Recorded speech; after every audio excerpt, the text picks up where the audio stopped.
Hello there. I want to tell you about a mysterious consultant who is under contract with Wansheng Funeral Parlor. He possesses profound knowledge of everything. I think you know who I mean. In Liyue, if someone pays great attention to detail and uses the highest standards of criteria to judge something, then that person will be called an expert. In fact, everyone is an expert at something. Some people hate spicy food, some don't like eating fish, and some people love sweet tofu. Zhongli is a bit different. He is an expert at everything. When it comes to watching an opera, it has to be one starring the most famous actress.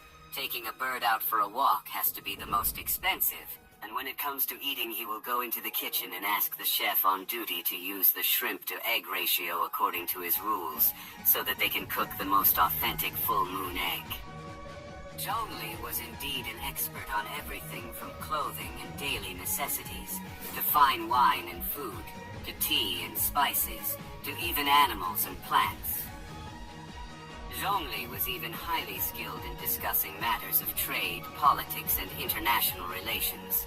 But mostly, you will only get unimportant information from him, all because he himself likes to share stories like that with you. When shopping, don't forget to bargain. This custom is very common in Liyue. No matter how highly shopkeepers praise their wares, no matter what ancient history or classical value they attach to them, the price they offer is always negotiable. Bargaining up to half price is a good start. But if Zhongli is paying, or rather asking someone else to pay, he doesn't care at all about the price. As long as the item catches his eye, Zhongli will pay the seller's asking price, and he often pays well above market value. But for some reason, Zhongli always forgets to bring money. For small purchases, he always had a friend to help him, and for larger purchases, he always had the bill settled, no matter how he managed. For merchants who were confident in their ability to twirl, Zhongli was a very strange person. In fact, he knew a lot about the value of money and the financial system, and he understood the plight of the people. However, he didn't seem to understand that poverty was an inseparable part of human life. Or perhaps it could also be said that he couldn't even imagine himself falling into poverty.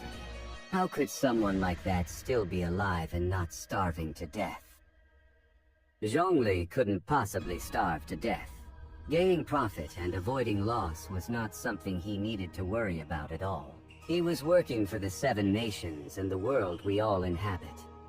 Regarding wealth, he is the essence of wealth itself. He is Morax, the god of Rex Lapis who rules Liyue, and the Archon of Geo, one of the 7. The currency circulating throughout Teyvat Mora is named after him.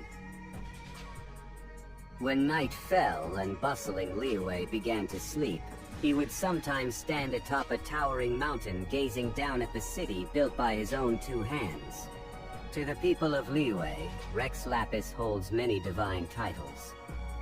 When he enforced law in Liyue with his godly powers, he was called the God of Contracts. When he minted the first Mora and made Liyue powerful through trade, the merchants worshipped him as the God of Commerce. He has lived for a very long time, and he is the oldest of the 7, so historians call him the God of History. Thousands of years ago, the ancestors of the Liyue people struck rocks to light fires and stacked them to create stoves.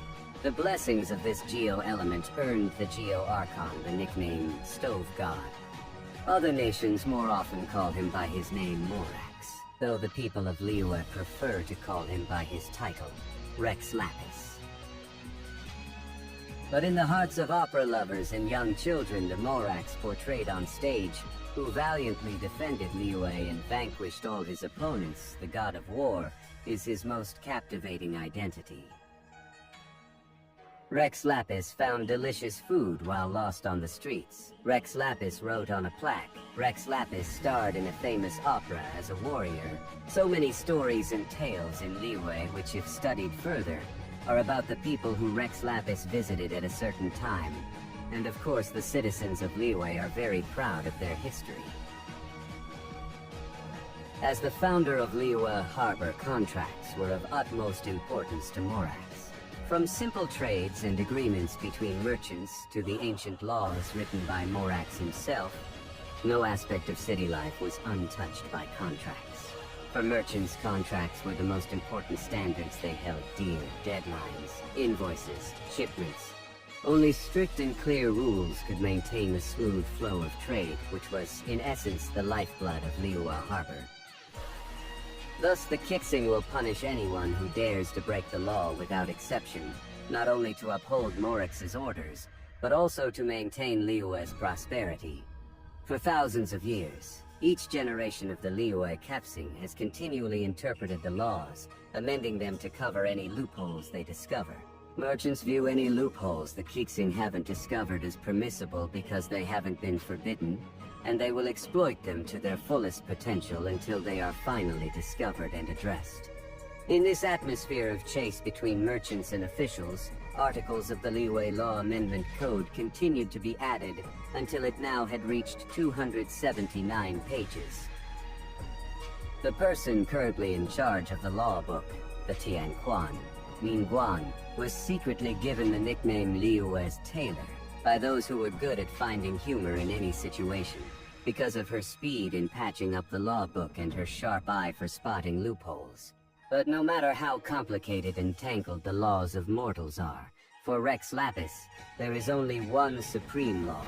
Those who break their words will feel the wrath of the rocks.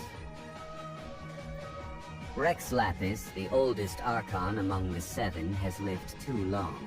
Rex Lapis still vividly remembers when the last Archon ascended to the throne, thus ending the Archon War and the Age of Warring Gods.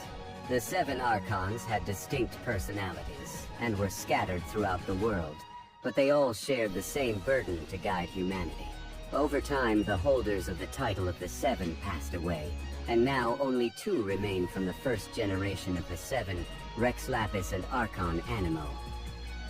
Barbatos, the carefree, freedom-loving Anemo Archon, is the second oldest Archon of the 7 members of the 7. When Barbatos first came to Liyue, Rex Lapis was convinced that his comrade was facing great difficulties in carrying out his duties, until he came to ask for help.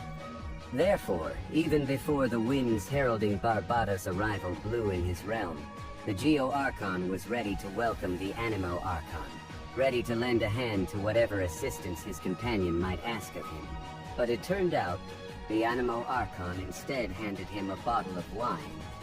This is Mondstadt's specialty wine. Would you like to try it? Leaving his duties just to deliver a bottle of wine. What a waste. But the Anemo Archon came to visit him many times, just to explore Liyue Harbor, while asking all kinds of strange and magical questions. The Anemo Archon's curiosity was as endless as the wine in his hand. From then on, the first generation of the 7 often gathered in Liyue. Rex Lapis still vividly remembers the taste of that wine. The world is constantly changing, and everything that was once so familiar is now just a memory. Thus, the 7 Archon chairs changed owners, until 5 of the 7 gods who sat together were now gone. The task of guiding humanity is no longer important in the eyes of the new generation of Archons. Even the hardest rock will erode after 3,000 years. Likewise, the wind blows and never returns. It was a drizzly day, and the old lord was walking around Liyue Harbor when he heard a merchant say to one of his servants, "Your job is done. Take a rest." The Archon stood for a long time in the midst of the crowd of people coming and going. "Is my task done?" he asked himself. Ah, this is interesting. Thanks for listening.